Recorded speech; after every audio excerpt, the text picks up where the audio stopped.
Welcome to CIO Leadership Live. I'm Lucas Marion. I'm a senior writer with Computer World Magazine. I'm here at the CIO 100 Symposium and Awards event here in Scottsdale, Arizona. And I have with me today Vijay Sundaram. He is the Chief Strategy Officer at Zoho Corporation, Zoho, which offers a comprehensive suite of cloud-based business software ranging from CRM to finance, HR, marketing, collaboration, and custom app development tools. Welcome. Thanks for being here. Thank you, Lucas. Good morning. Good morning. So I just want to start off with, Zoho has famously remained bootstrap in an industry that is venture-driven, typically. How has that shaped your long-term strategic decisions? I would say it's almost fundamental to our long-term strategy. Bootstrapping makes you honest from day one. Right. You're not spending other people's money. Exactly. So that's the big thing that starts. The extension of that is when you go from the private capital market to the public market and you take your company public, that malaise happens again. If you can just raise a lot of money and your stock market goes up, your valuation goes up, once again you're able to use someone else's money. And so that's a good thing. So for us, what it's allowed us to do is, I would say, two things. It's allowed us to develop business models that put more value to the customer through pricing and capabilities, and still be profitable as a company, because we've known how to manage money from day one. Okay. And the second thing it's done for us is, I would say, a long-term vision. When you're when you've taken VC money, they need to exit. In fact, we once got a term sheet which mandated a timeline for exit. And so they need to exit, so you are adapting to their financial requirements. The same thing in a public market. When you're public, you are reacting to meeting the expectations of the capital market in terms of earnings and so on. So what it allows us to do is we are freed from that kind of burden. So we can take a long-term perspective. We can fund projects that are not profitable for a long time. And if you had a board of directors that is on typically in a public company, you'd be asked to do selections. You'd be asked to cut things that don't. We have projects that may not be profitable for 10 years, but we've done things that are very profitable, so we can afford to do this, and no one's telling us what we shouldn't do. You don't have to answer to an overlord. Yes. How has that affected your piloting of emerging technologies like AI? Yeah, that's a great question. AI is the true test of this, right? Because the investments in AI are so massive that you can't do it even if you're a strong and well-capitalized company. I think we're seeing some of that already. If you look at what's happening in the AI business, you now have maybe 5 or 6 giants. One of them being the country of China. And all the others are the predictable top US tech companies. And they've generated most of the capital. They're all spending ridiculously around $100 billion a year in capital expenses, which is more than 95% of the S&P 500 companies' revenues. That's the extent in which it's spending. So you can't match that. But I think what's happening is people are realizing that AI allows you to do a lot of things without having to build those foundational models, without having to go through that same step that some of these companies took. So you could see, China demonstrated that earlier this year. So our strategy is not to try and match them. So we actually are building our own LLM, but we're doing it on a much smaller scale, much more affordable, and basically focused around a smaller domain of business applications as opposed to solving every knowledge that the world has. So we're able to do it in a way that fits our budget, but is more relevant to our customer. We benchmark this with open source models, with other models, not just open source, with other AI models, and it's doing very well in our domain, which is what we care about. Do you see that as a trend that more organizations are going to be focusing on smaller targeted models versus these massive multi-hundred billion or trillion parameter models? Yeah, it's a great way to think about where this is all going. So we're building a model. We just released one which is 7 billion parameters. Right. And it can solve... so tiny. No, I know it sounds massive, but it's tiny. It's tiny. As 2 years ago, you would have put it on your forehead. Yeah. Right. So I think what's happening is, but we are using it in a very smart way. We're using it to solve very specific type of issues. Of course, we also use all the other models. Yeah. We also use that. But this is an insurance policy for us. So we know that the costs of these could totally go up so much that we won't be able to use them ubiquitously in our ecosystem. So we have to have our own play. That's sort of been a Zoho strategy, is build your own stack, don't depend on other people's technologies. But our customers, we don't enforce them to do that. We allow our customers to use any model they want, as long as it's clear to them that when you use, say, a model like from OpenAI or from Minstrel or anybody else, you're going to be using a platform that's not in Zoho, and you're going to observe their requirements of privacy, and you're going to go with your own licensing to pay for that, right? So, but you do have an option working within Zoho, and this is what we can do for you. So we leave the choice to the customer. So even if so we have a backup strategy if something doesn't work out. If all of a sudden these models take their pricing and multiply it by 4, the world just has to buy up, and we don't want to be in that position. I'm glad that you brought up pricing. I was going to ask you this later on, but this flows right into that. I just wrote an article recently about the escalating costs, the hidden costs of AI, prompting, responses, input, output. You pay for those if you've got a cloud service. Yeah. How do you keep those costs under control? Is it through training your employees to ask the right questions, to not ask repetitive questions, to store some of the answers so you don't have to keep going back to the engine over and over? Yeah. At the early stage, right? It's a tough decision for a policy for a company to arrive at, and we tend to do this in the early stages of things. We do not restrict them because we don't want to curtail innovation. We don't want to curtail investigation, exploration, the kind of things, because that's how the knowledge is going to get into the company. Because it's not the people like me, it's the people who are actually experimenting at the sort of lowest levels in the organization, but actually hold the IP of the organization. Right. They are going to experiment with these technologies, and so we make them all available. And it's not just even before AI, even though we have applications for almost anything, we allow people to look at other things because that's how innovation comes into the company. Same thing with AI. So right now we haven't put any guardrails or anything just yet. We've accepted that we're going to make, we obviously invest in NVIDIA chips, we're doing our own LLM. So we treat this as a larger investment. And part of that is also making licenses available to our employees so they can play around with this, understand this. And when it gets to a point where we need to, if it becomes a larger part of our operating costs, we'll deal with it then. But let's not curb innovation and experimentation now. So that's how we're doing it. Have you seen some of those examples of where the costs can snowball though? I would say in limited areas. Okay. Limited areas. So we've, for example, automatic code generation is one of the areas a company is doing it, and they're charging a lot, and quite a bit actually. Yeah. And so if you look at that, you could think of, ideally you would like to just put that on everybody's desk, play around with it, see what's in it. But that's now prohibitive. So that's one example of where we have to do a little bit of a planned rationing. But most of the other technologies, we just let people try them out. Okay.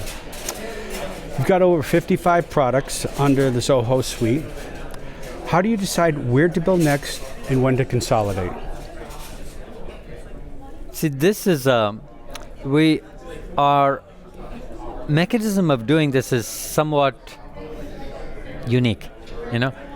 Most corporations, and I've worked in other corporations before, have a notion of designing growth. and it almost at a central level in a sense of some combination of strategy and financial implications.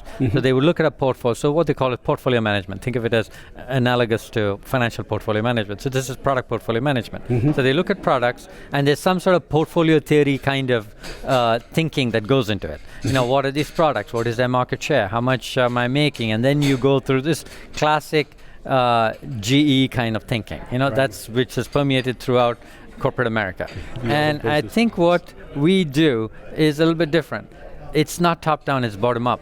So a lot of the products and the product teams understand which markets they're in, what are the adjacencies, what's the innovation happening. So sometimes what will happen is somebody will start to say, I'm in project management, and this is a real example, many, many years ago, and there's this whole agile technology that's coming, I'm going to look at that and see what that is. And you know what, I can develop that because I'm already doing heavy lifting kind of project management, and I'm the product manager, I'm just going to build that. And they build that, and then all of a sudden we start using it internally, we kind of vet it, and it becomes a product because it came from the product team. So a lot of the product evolution is not centrally planned or top down, it's bottom up. So the teams figure out, here's an adjacency, and they're in the best position to understand this. So we don't apply like a diligent or strict, I should say. Diligence may be the wrong term. A strict kind of top-down pruning and selecting policy, because you're not in the position to make those judgments. The people who understand where the products are in a better position to do it. And I've heard that a couple of times, but not enough. Yeah. Where you're not listening to the people with the boots on the ground. Yeah. And it's very restrictive. Yeah. And I feel like it really restricts innovation, especially when you do that. There's a certain humility you need to do that.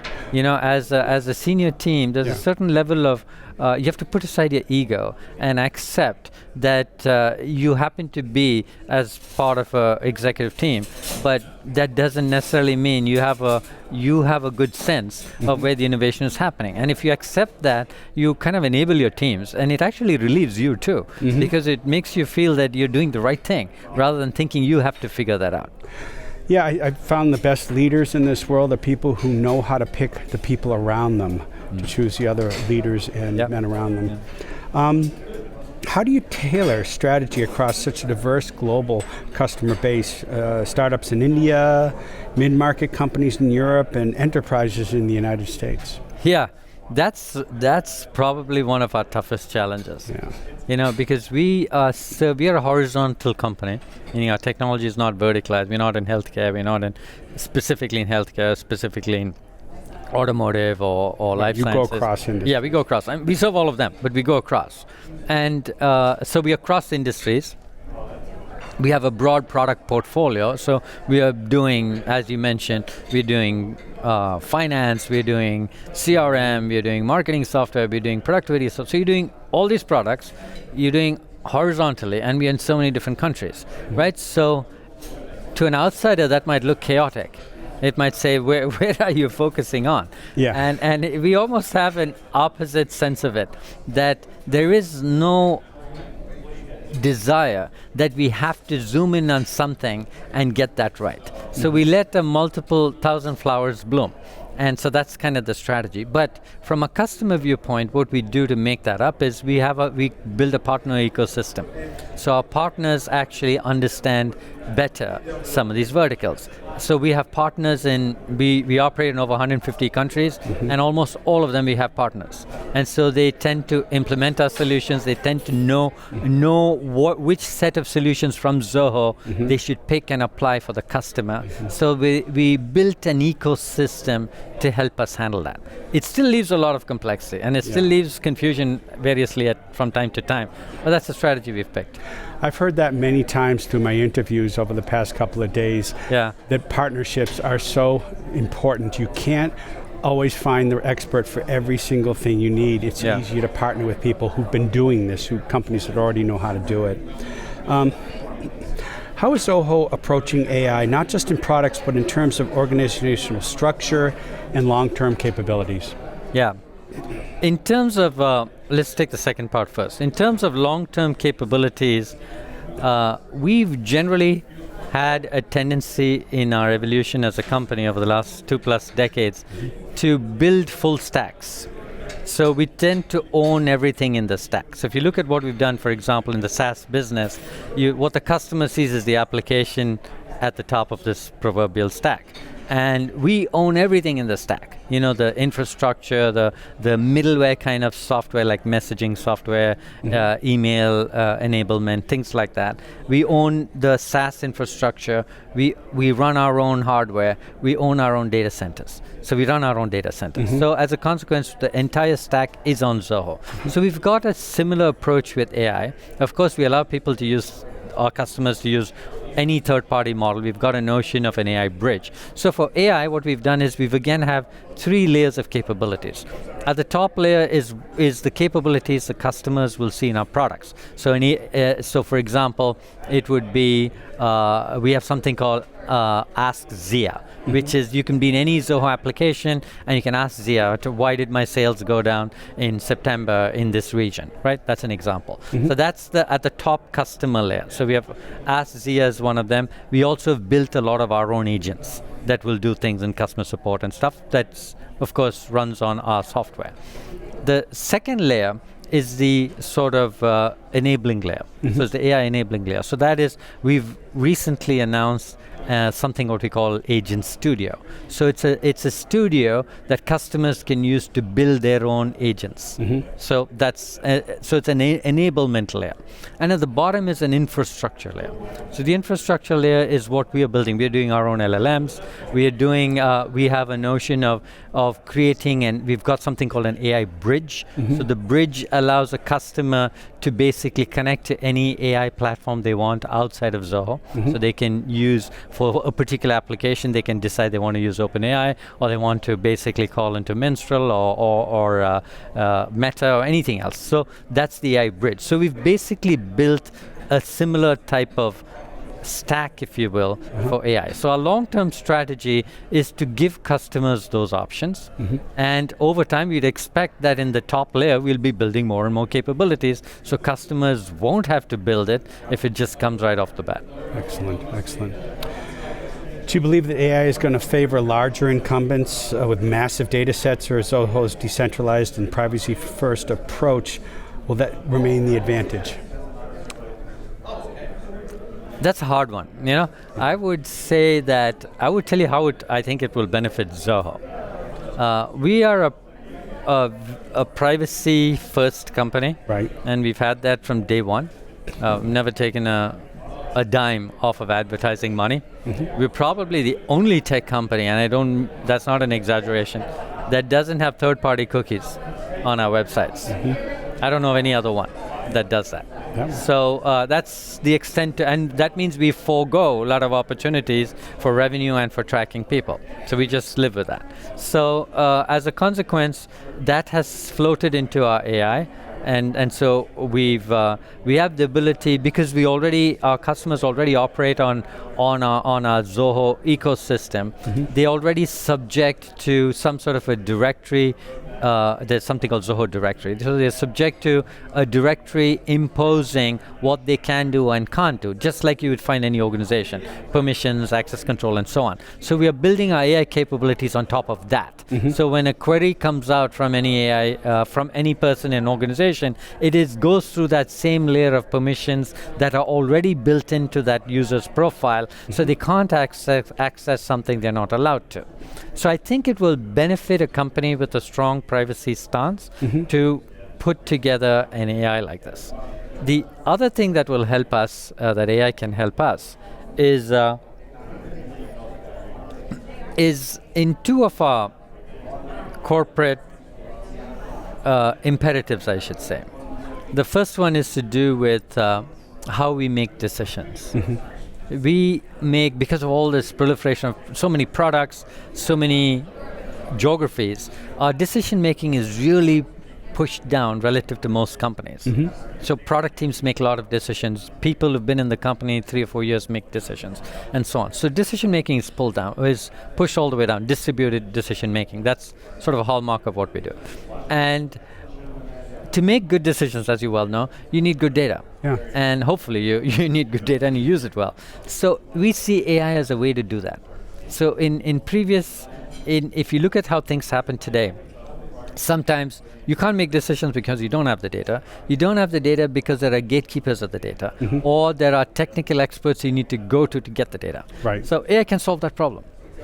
AI can make anybody be an analyst, can make anybody look at business scenarios, can make anybody look at trade-offs, and so on. And you don't need to go to a technical specialist who bottlenecks things, Right. in a CIO organization. So I think our distributed decision making will actually improve because now we're going to get better data at all levels.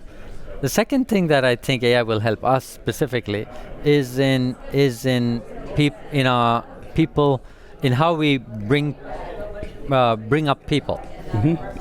You may know that Zoho has a policy where we are sort of anti-credentialist. Yes. We don't necessarily go for people with flashy degrees and so on. We have a large number of people in the company with no undergraduate degrees. Soft skills.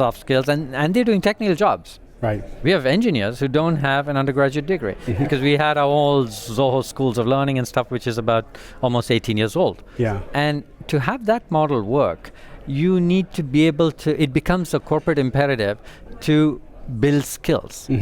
And because it's not coming from a university system or an educational system, it's coming on the job. Right. So you can see what a role AI can play there. So AI will actually boost this model that we have, because now we can actually train these people even better, put more things on their fingertips, push decision making down. So I think it's going to help us in a huge way. I actually kind of want to keep talking to you for another half an hour. Yeah. But I've got one last question. Yeah, sure. Okay. And it has to do with that exactly, skills. Yeah. Soft skills versus hard skills. What do you look for? What's more important? Oh, that's the $1 million question, right? Our companies are made out of people. And let me give you an anecdote. My daughter graduated college last year. To get a job, she had to go through 6 or 7 rounds of interviews with each company. Okay, I hired one of her classmates. Our company hired one of her classmates, and she had 2 interviews. And I was not part of it, of course, but someone else was. And the thinking is, what we're looking for people is we're looking for a certain sense of initiative, of drive. Somebody who, we're not trying to measure their skills. A passion. We're not trying to measure their skills and chalk them up on a board. Right. We're trying, because we expect that you're going to learn on the job. So and we also expect that the first job we give you might not be the right one for you. You might switch, you might come into something else, you might come into support and realize you want to be in sales engineering. And how would you know that at 22? So we don't make any of those assumptions. So we're not testing you and putting you through this hourglass, take you in the funnel, put you through that hourglass and get you on the other side. So we just make it smooth. You come in, you have the motivation, you look for, you have the right interest, you have some sort of a cultural fit with us. For example, you don't come here thinking you're going to be rich in 2 years, right. Which is kind of the Silicon Valley privilege. And if we want to, we look for things, we try to look for things that have that kind of cultural fit, a fundamental motivation. And a lot of people who come up with lives that have been harder and not privileged, like perhaps mine, they tend to have that. And so we look for that, and then the job works itself out. They figure things out. They find the right place in the company. People who are good communicators, people who have critical thinking skills, people who learn easily, people who are flexible. One of our top executives started as a network engineer, and he runs the PR team. Where did that come from? That just happened to be a gift or a talent that he had that emerged because, I know you guys are heavily invested in internal talent development, so and it's worked for you. Yeah, it's worked for us. Yes. I can't thank you enough for taking this time to talk today. I really appreciate it. I hope you enjoy the rest of the conference. Hey, thank you, Lucas. Lovely talking to you. Loved your questions. Thank you.